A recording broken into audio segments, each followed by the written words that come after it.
नमस्कार, स्वदेश न्यूज की खास पेशकश में आप सभी का स्वागत है। मैं हूं आपके साथ भागीरथ साहू। मध्य प्रदेश की मोहन सरकार ने प्रदेश के स्वर्णिम भविष्य के लिए खजाना खोल दिया है। मध्य प्रदेश के इतिहास का सबसे बड़ा बजट प्रावधान किया गया है। इस बजट में 3,65,000 करोड़ रुपए मोहन सरकार खर्च करेगी। जनता की भावनाओं का जबरदस्त सम्मान करते हुए मोहन सरकार ने वाकई सर्वस्पर्शी के साथ समदर्शी बजट प्रस्तुत किया है, जिसमें समाज के हर वर्ग के लिए मोहन उपहार है।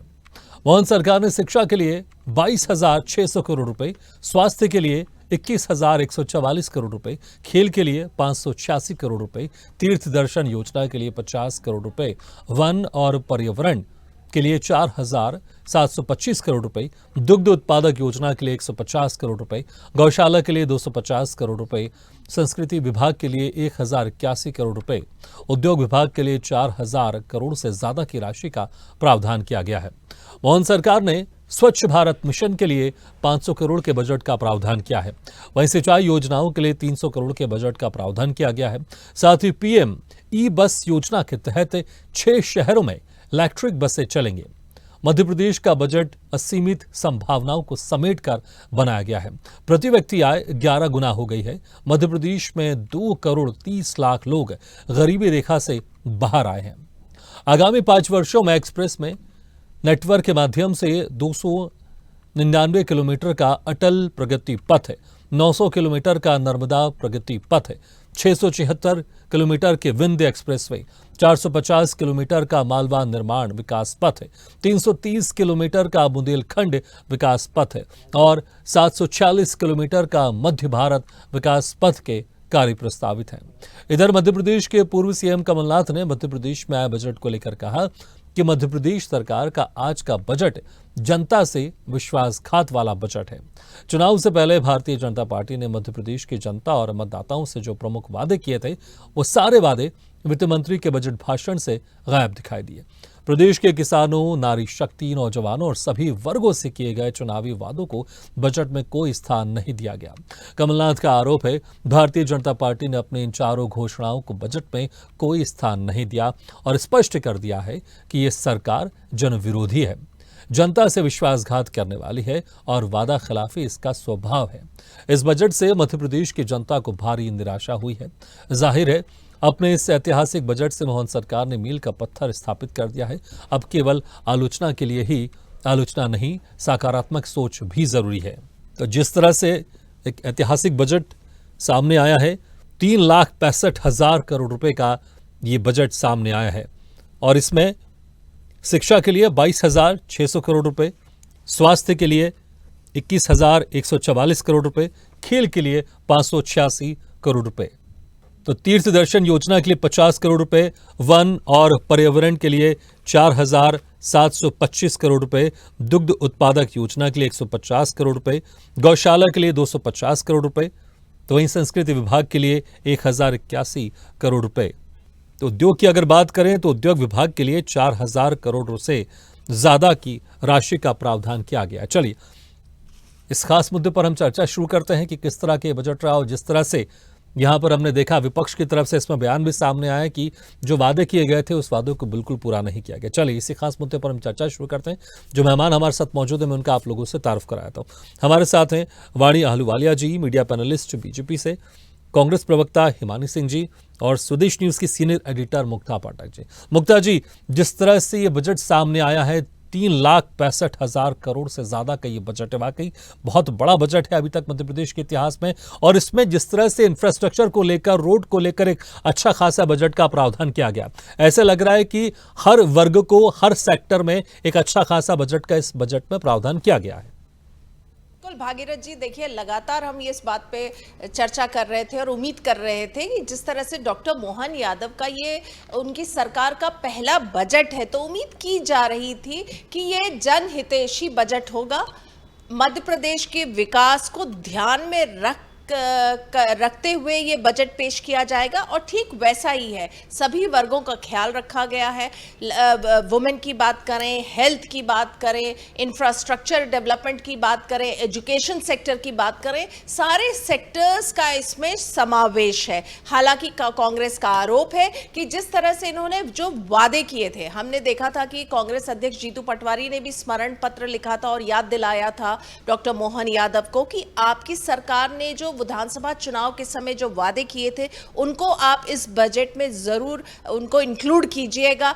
तो कांग्रेस का आरोप है कि देखिए, लाडली बहना योजना में राशि बढ़नी चाहिए थी, वो नहीं बढ़ी। और जो मेन जो कांग्रेस का आरोप है वो लाडली बहना योजना की जो राशि नहीं बढ़ी है उसको लेकर है। लेकिन अगर हम बजट को देखें तो जैसा मैंने कहा, सभी सेक्टर्स का इसमें समावेश है, सब वर्ग का ख्याल रखा गया है, डेवलपमेंट का खास करके ज्यादा ख्याल रखा गया है, एजुकेशन पे फोकस है।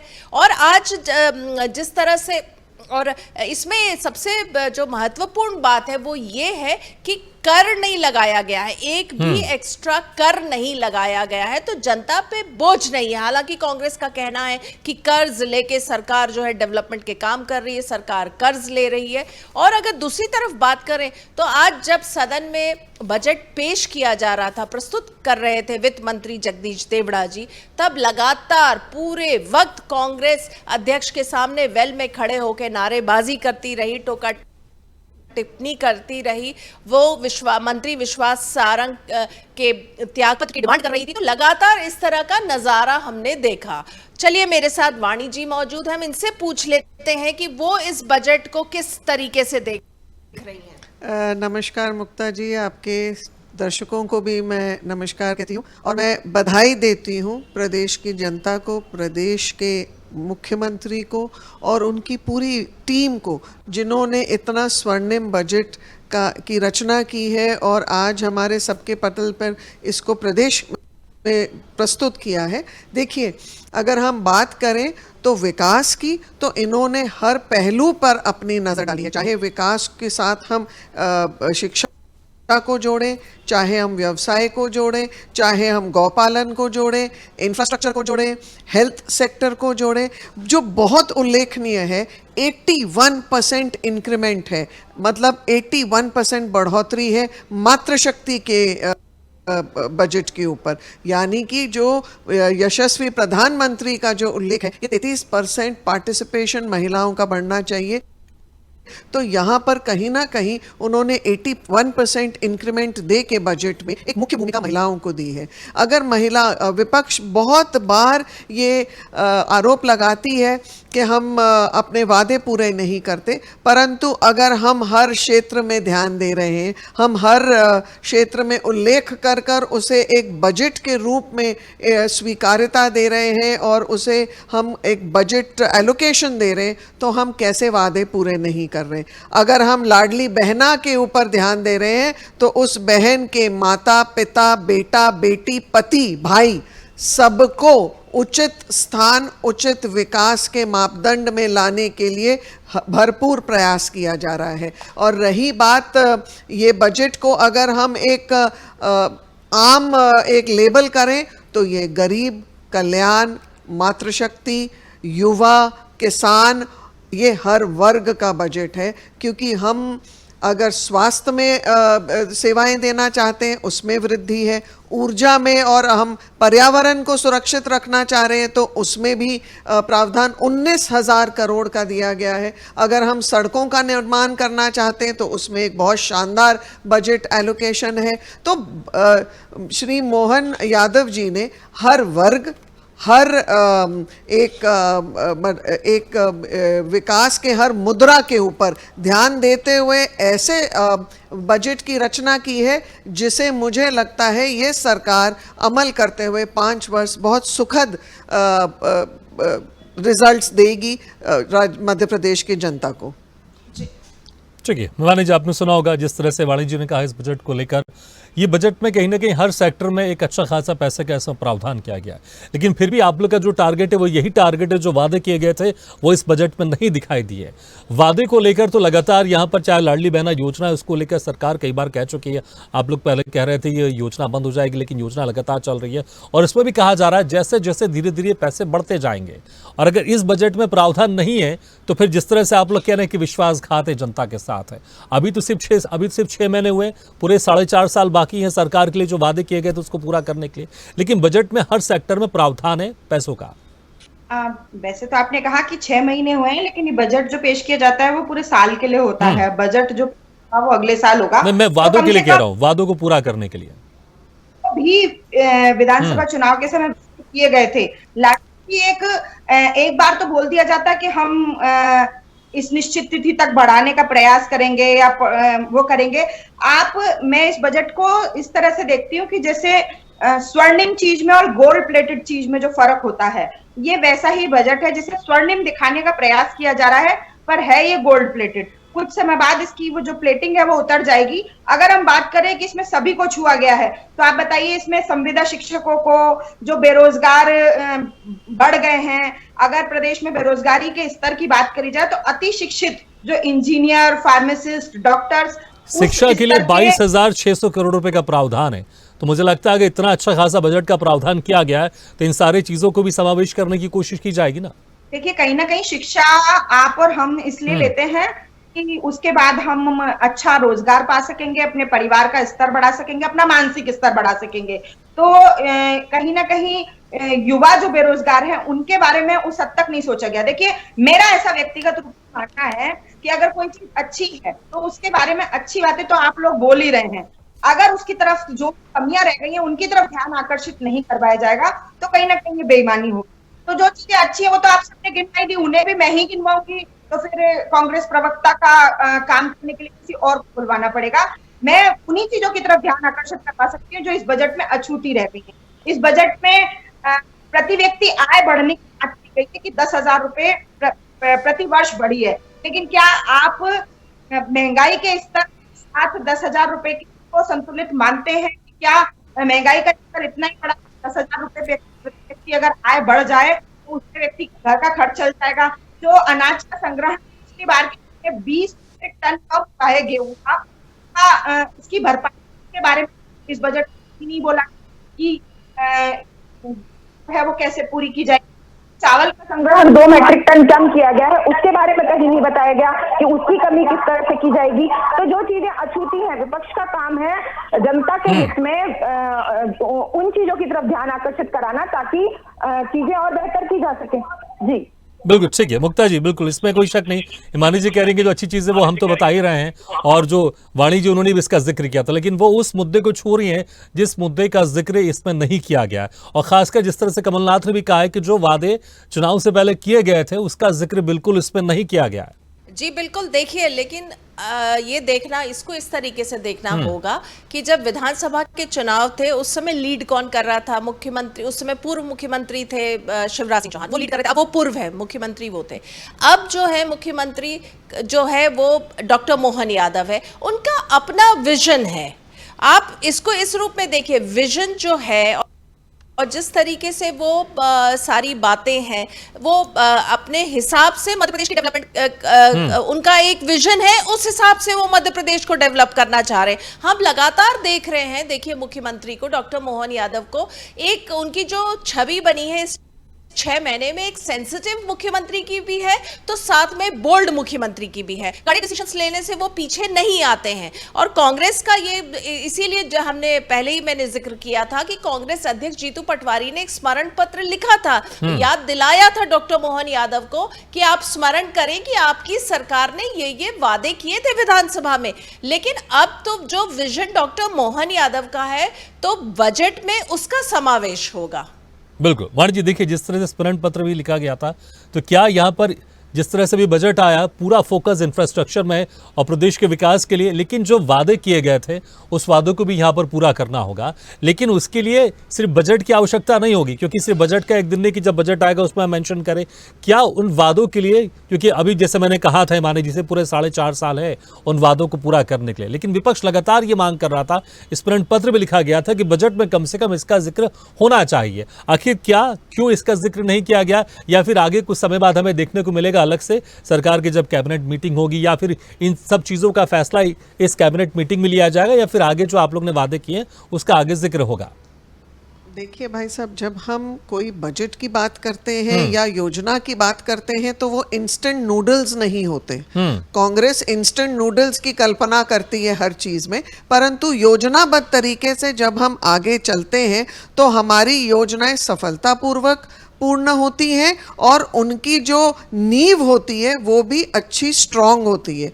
कौन सी चीजें हम वादा खिलाफी किस में कर रहे हैं? किसानों के ऊपर, तो हम किसानों को बिल्कुल उनकी आमदनी बढ़ाने के लिए हम हर संकल्प को पूरा कर रहे हैं। हम छात्रों को शिक्षा के लिए सुविधाएं दे रहे हैं, हम रोजगार के इतने अवसर निकाल रहे हैं, पुलिसकर्मी भर्ती, शिक्षक भर्ती, डॉक्टर्स भर्ती, हर एरिया में हमने भर्तियों के लिए दरवाजे खोले।